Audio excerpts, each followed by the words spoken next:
አንዳንዴ ከፍ አትበል ሲባል ደግሞ አንዳንዱ ዝቅ ብሎ ስብር ብሎ የሚሄድ ካለ ይሄ እብድ ነው። እሱ የራሱ እስልምና ስብራትን አይደለም የሚያስተምረው። ቀና ትላለህ፣ ማንንም ታከብራለህ።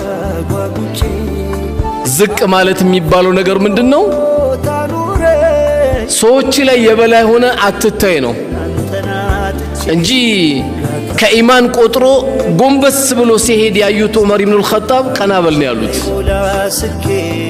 ቀና በል ነው ያሉት። ምክንያቱም እንዲህ ጎንበስ ብለህ የምትሄድ ከሆነ ከመኪና ትጋጫለህ። እስልምና ብድሩ ልትል ነው ከመኪና ተጋጭተህ ቀና ትላለህ። ድንገት ሰው ነህና ያየ ወንጀል ካለ አይንን ትሰብራለህ።